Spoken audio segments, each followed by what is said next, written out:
I've always enjoyed taking late-night walks. There's something calming about the stillness, the quiet hum of the world winding down. My job as a machinist often keeps me up late, so walking through my neighborhood after midnight has been my way of decompressing.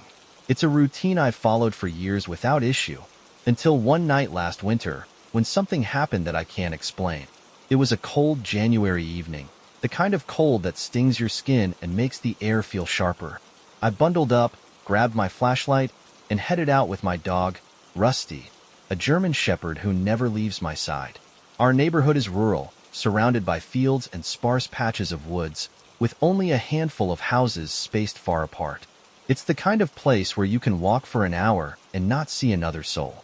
That night, I wished I hadn't. The first part of the walk was uneventful. Rusty trotted beside me, his breath puffing into the frosty air, and the snow beneath our feet crunched with every step. I was halfway through my usual loop when Rusty stopped abruptly, his ears perking up. He stared into the trees, his body tense. "What is it, boy?" I asked, shining my flashlight into the woods. At first, I didn't see anything. The beam of light cut through the darkness, illuminating snow-covered branches and gnarled roots. Then I saw it, movement, a shadow flitting between the trees, too quick and too far away to make out any details. I felt a chill that had nothing to do with the cold. Rusty let out a low growl, his hackles rising. I tightened my grip on the flashlight and took a step back. "Come on," I said, tugging gently at his leash. "Let's go." He hesitated for a moment before following, his eyes still locked on the woods. I quickened my pace, my heart pounding in my chest. I told myself it was just an animal, maybe a deer or a coyote, but deep down, I knew it wasn't. The rest of the walk was tense. Rusty kept looking over his shoulder, and every rustle of the wind set me on edge. By the time we got back to the house, I was ready to lock the doors and call it a night. But the night wasn't over yet. Around 2 a.m., I was woken by the sound of Rusty barking. It wasn't his usual bark. It was deeper, more urgent, the kind he only uses when something's wrong. I sat up in bed, my heart racing. "What is it, boy?" I asked, grabbing the flashlight from my nightstand. Rusty was standing by the front door, his tail stiff and his teeth bared. His gaze was fixed on the window, and when I looked outside, I saw why. There was someone standing in the yard. The figure was tall and thin, wrapped in a dark coat that blended into the shadows. They were standing perfectly still, their face obscured by the brim of a wide hat. For a moment, I thought it might be a neighbor or a stranded driver, but something about the way they stood, so rigid, so unnaturally still, made my stomach twist. I grabbed my phone and dialed 911, keeping my eyes on the figure. The dispatcher assured me an officer was on the way, but by the time the cruiser pulled into the driveway, the figure was gone. The officer searched the property but found no footprints in the snow, no sign anyone had been there. "Could have been a shadow," he said, though his tone suggested he didn't believe it. "Or maybe just your imagination." I didn't argue, but I knew what I'd seen, and I knew it wasn't my imagination. The next few nights were quiet. I started leaving the porch light on and keeping Rusty inside after dark. But the sense of unease lingered, a heavy weight pressing on my chest every time I looked out the window. Then, a week later, it happened again. This time, it was worse. I woke to the sound of footsteps, slow, deliberate, and far too heavy to be Rusty's. They were coming from outside, circling the house. Rusty was growling low in his throat, his body pressed against the door as if trying to keep something out. Grabbing my flashlight and rifle, I crept to the window and peered outside. At first, I didn't see anything. Then, at the edge of the woods, I saw them. The same figure from before.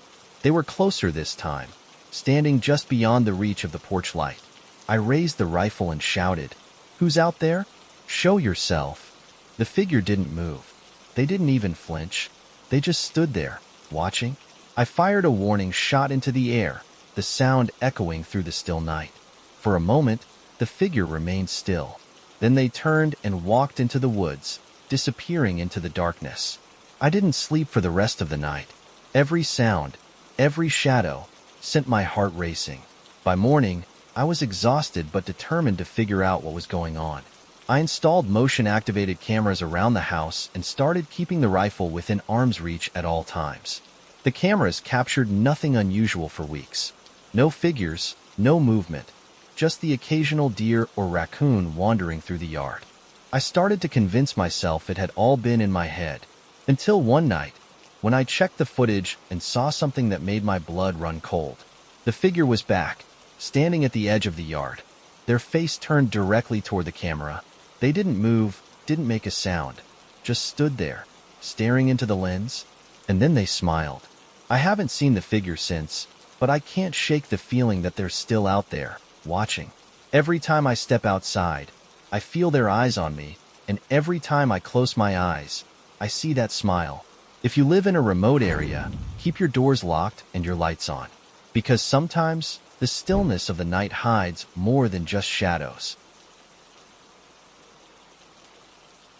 Driving at night used to be my favorite part of the day. There's something peaceful about the empty roads, the glow of headlights on the asphalt, and the quiet hum of the engine. I work as a delivery driver for a regional supply company, so night shifts are a regular part of my routine. I've always found comfort in the solitude, until one night, when that solitude turned into something else entirely. It started like any other shift. I'd loaded up my truck with shipments bound for several small towns along a rural route. The drive would take me through a stretch of highway that cut through dense forests and rolling hills, far from the glow of city lights. The sky was clear, the air crisp, and the moon bright enough to cast faint shadows on the road. I was about halfway through my deliveries when I noticed something strange. The first sign that something was off came in the form of a shadow. It was quick, just a flicker of movement in my peripheral vision, but enough to make me glance at the mirrors. The road behind me was empty, the trees along the shoulder standing still in the moonlight. I shook it off as fatigue and turned my attention back to the road. But then it happened again. This time, the shadow moved across the windshield, as if something had passed in front of the headlights. My hands tightened on the wheel as I scanned the road ahead, expecting to see an animal darting across the pavement. But there was nothing, just the empty highway stretching out before me. I told myself it was nothing, just a trick of the light. But deep down, I felt a growing unease. About an hour later, I pulled into a rest stop to grab a coffee and stretch my legs. The place was deserted, the vending machines humming softly in the silence. As I stood by the truck, sipping my coffee, I felt the unmistakable sensation of being watched. I turned quickly, my eyes scanning the shadows that stretched beyond the dim glow of the rest stop lights. For a moment, I thought I saw movement, a figure standing at the edge of the parking lot. But when I blinked, it was gone. "Just your imagination," I muttered, climbing back into the truck. But as I pulled out onto the highway, I couldn't shake the feeling that I wasn't alone. The next few miles were uneventful, though the feeling of unease lingered. I kept glancing at the mirrors, half expecting to see something, or someone, in the back seat. But the cab was empty, and the road ahead was clear. Then, as I rounded a bend in the highway, the radio crackled to life. It startled me at first, the sudden burst of static breaking the silence. I reached out to adjust the dial, thinking it was just interference from the surrounding hills. But as I turned the knob, a faint voice emerged from the static. "You shouldn't be here." I froze, my hand hovering over the radio. The voice was low and distorted, almost drowned out by the crackling static. My pulse quickened as I grabbed the mic and pressed the button. "Who's there?" I asked, my voice trembling. "Is this some kind of joke?" The static hissed, and for a moment, there was silence. Then the voice returned, clearer this time. "Turn around." I let go of the mic and stared at the road ahead, my heart pounding in my chest. The highway was still empty, the trees on either side bathed in moonlight. I tried to rationalize the voice, telling myself it was just interference or a prank. But deep down, I knew better. As I continued driving, the radio stayed silent, but the unease grew. The shadows along the shoulders seemed to move, twisting and shifting as if alive.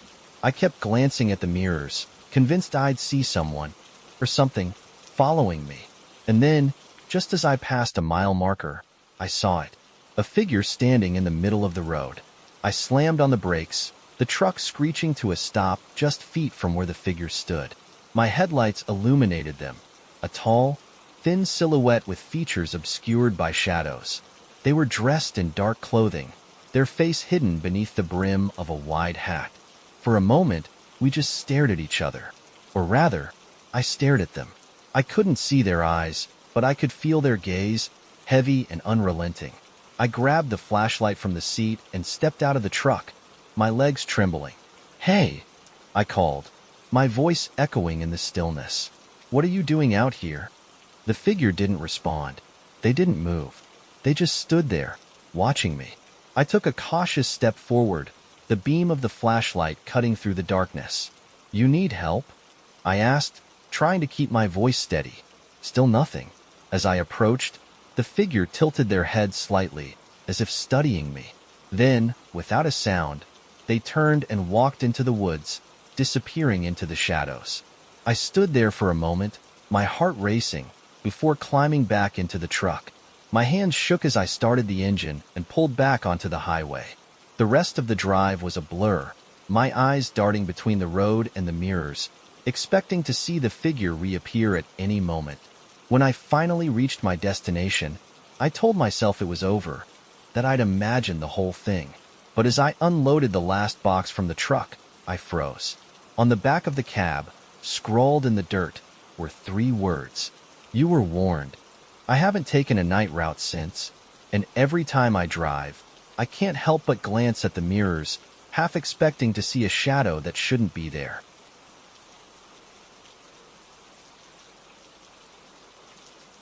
I've always been a night owl, so working the graveyard shift as a security guard fit me perfectly.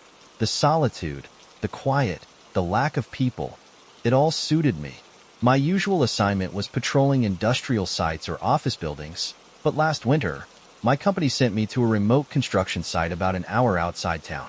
The site was being prepped for a new housing development, though construction had slowed due to the harsh weather. It sounded like an easy job. Keep watch over the equipment and make sure no one trespassed. The only catch was that the site was miles from the nearest town, surrounded by dense woods, and completely deserted at night. That isolation, which I thought would be peaceful, turned out to be far more sinister. The first night started uneventfully. I arrived just after sunset, driving my old sedan down the narrow gravel road that led to the site.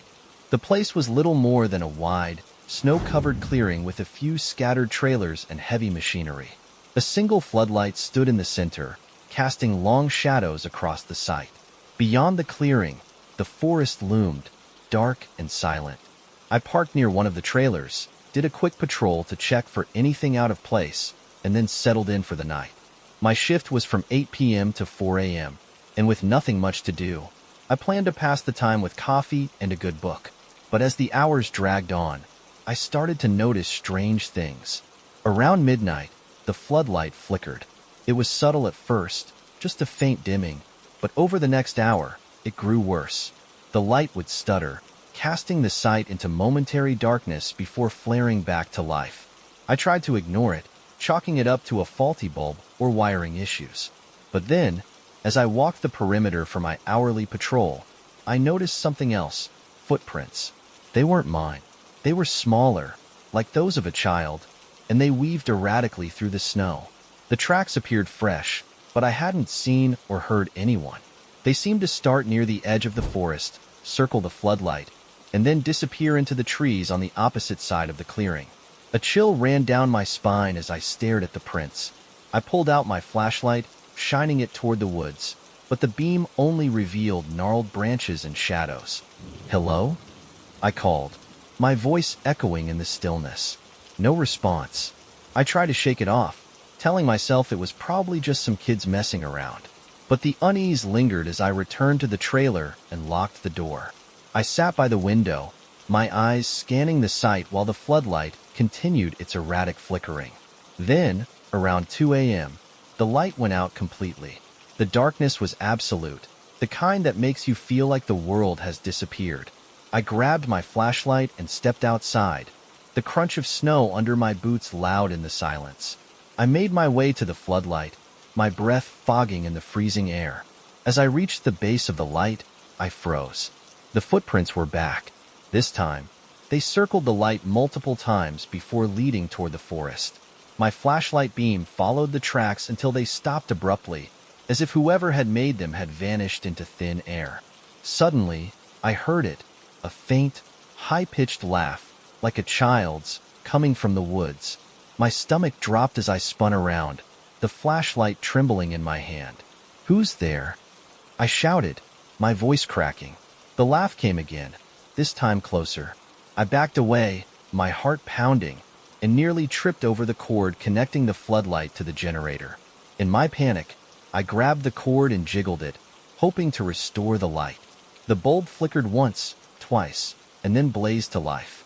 For a split second, the entire site was illuminated, and I saw them. There were figures standing at the edge of the forest, just beyond the reach of the light. They were tall and thin, their faces pale and featureless. Their limbs were impossibly long, their heads tilted at unnatural angles. They didn't move, didn't make a sound. They just stood there, watching. I stumbled back, my chest tight with fear. The light flickered again, and when it came back, the figures were gone. I didn't wait to see if they'd return. I sprinted back to the trailer, locking the door and barricading it with a chair. The rest of the night passed in a haze of terror, every creak of the trailer making me jump. When my shift ended, I didn't even bother waiting for my replacement. I grabbed my things, jumped in my car, and sped down the gravel road as fast as I could. As I reached the highway, I glanced in the rearview mirror, and my blood ran cold. One of the figures was standing in the middle of the road, its pale face tilted toward me. It raised a hand in a slow, deliberate wave before disappearing into the shadows. I quit the job the next day and refused to go back to that site. To this day, I don't know what I saw, but I've heard stories, tales of strange figures in the woods, things that don't belong in this world. I don't walk alone at night anymore, and I certainly don't take jobs in the middle of nowhere. Some things are better left in the dark.